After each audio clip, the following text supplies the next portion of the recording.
Happy New Year, everyone, and welcome to the studio. I am so excited, really excited about coming to teach in person back to Surrey.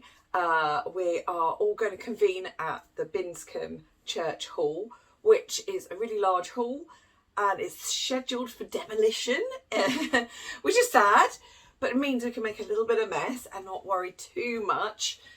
It's a used space, so we can't throw paint everywhere without a care in the world, but we won't have to sort of worry and wipe up behind us all the time. That said, I think it's still a really good idea to look after your clothes, look after the space that you're painting in and the tables. So definitely pack an apron or an old boiler suit. I love my old boiler suit. It's easy, you can just put it over any clothes, your warm layers, and have your boiler suit over the top to paint in.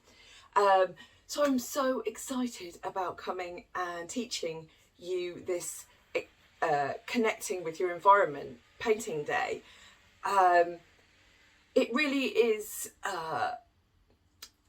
off the back of what I've been doing in the studio and outside the studio. So I've really been connecting to my environment down here.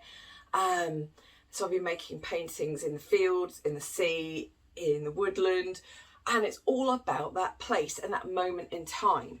So this is the theme that I really want to run with, because it's new for me, and I think you'll really enjoy doing it and using it as a starting point for your painting. So you need to choose a place that really resonates with you. Now, this could be a lovely wood that you walk your dog every day, so it's somewhere you can go, you can take photos there, you can collect objects from that area. So if it's a woodland walk, you might find pine cones or fir cones, you might find leaves, twigs, all sorts of different things. You might take photographs of the different colours, the textures that speak to you, so not just of the scenery, it's sort of like a large landscape, but actually really homing in on the things that really resonate with you in that particular place. So it's all about place, it's all about environment.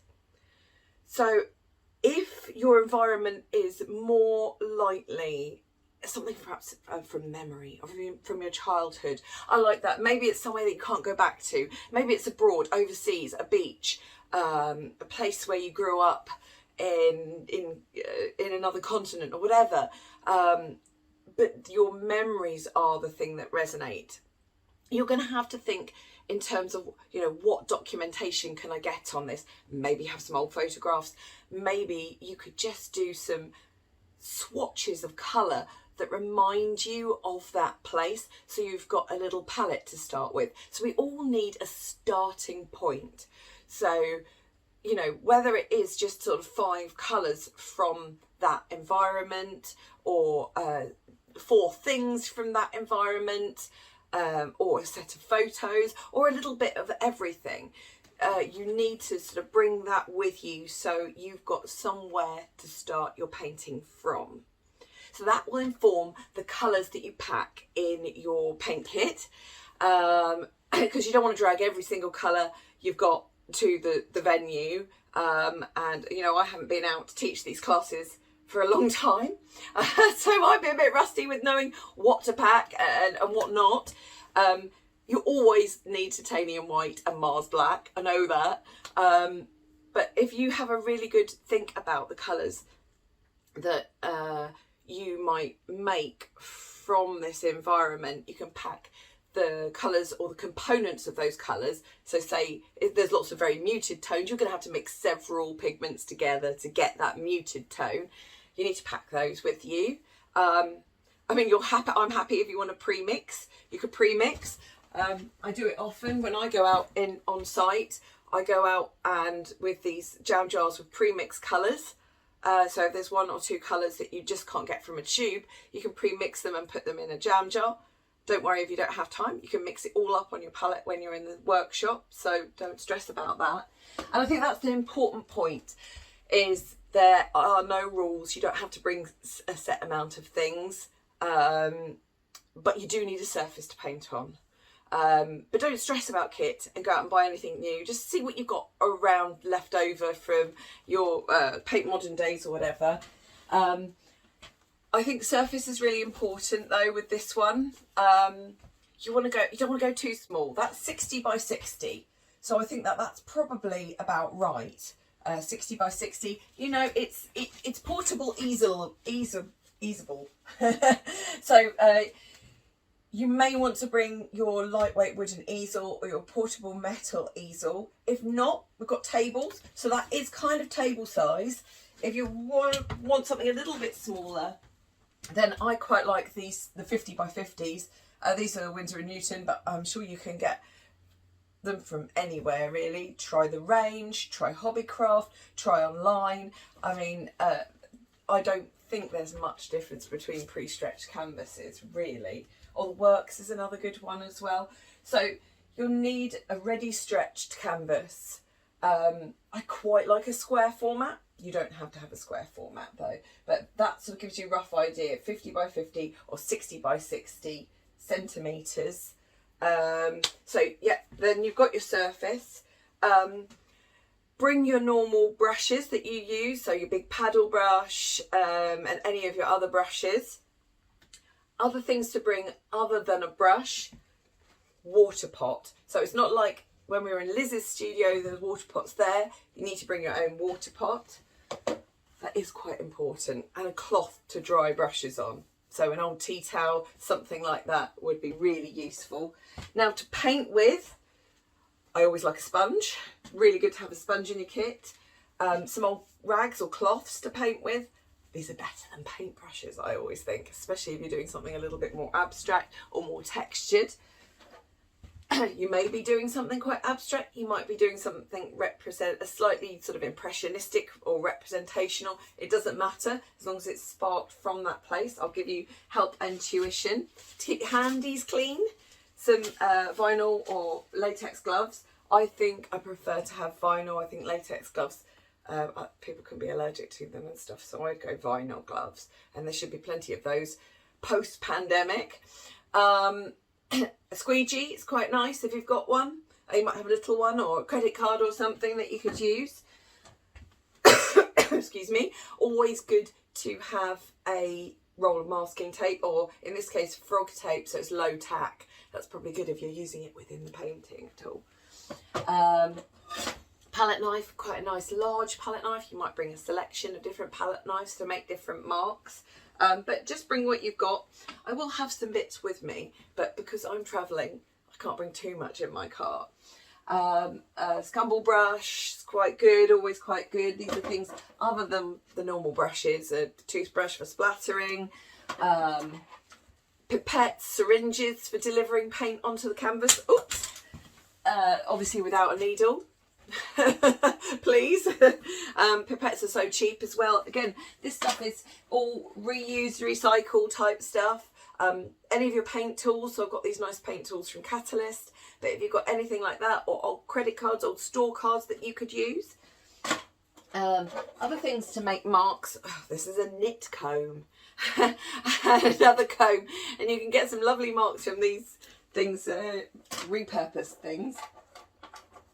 Then I've got a straw, a drinking straw. They're quite good for, you know, you can reuse these, keep reusing them, wash them up every time so they don't end up in landfill.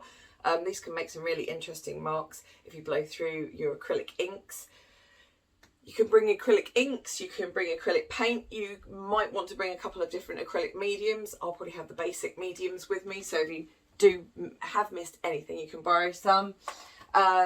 And then feathers and stuff for making marks, and then bits from your environment. So I think that's really important. If you are like me, you'll collect bits from the environment. Let me show you here, got a whole bag of them. So twigs and bits of tree or driftwood or whatever to make your marks. A whole bag full of things: shells, pebbles, leaves, sponges from the beach, you name it. So you can collect some of those. They might actually end up in your painting a little bit, or they might be something that you make marks with. You might use little pebbles within the paint, within a thicker medium, like a viscous medium, like modelling paste or whatever. You could do some really exciting things, but really think about that environment and how it resonates with you. And the last on the materials, plant sprayer, water sprayer. This one's an old antibacterial bottle. This is really important to have one of these. Not only will it keep your palette wet, but it can give you some really exciting paint effects. And if you make a mistake, you can spray it and wipe it off. It's invaluable, really. That and the cloth are most important things to bring. So that's really exciting. And just one last thing, and this is a little bit of a teachy thing, and not to do with the materials. An artist friend of mine actually often says, if you sit in your chosen space, whether it's a landscape or a cave or a beach or whatever you've chosen as the environment that resonates for you, if you sit in that space, or you sit quietly and close your eyes and imagine that space, go through each of your senses. And what do you smell? What do you hear? What do you see? What do you taste? What can you touch? So it's really interesting to not just think with your eyes in terms of that space. And then you're going to start building a bigger picture in your mind's eye or response to that area. So that would be a really interesting exercise to do, and we'll redo that on the day, but that will get you really tuned into that environment perhaps. So really exciting, can't wait to see you, really excited about this class, and hopefully starting some more of these. So you know, I'm thinking maybe I can come down once a month. You know, now my little girl goes to nursery school and I've got this time on my hands, and you know, the pandemic is getting under control, and yeah, I feel like that would be something I'd like to do. So let's see how it goes, and look forward to seeing all of you. So yeah, see you on the 18th of February. We're going to start at 10:30, so be there about 10. Bring what you need. Any questions at all, get in touch with me. I'm happy to take phone calls, my normal phone number, and happy to take texts and emails if you've got anything you want to talk to me about in regards to this, and in regards to perhaps the materials and media you'll need on the day.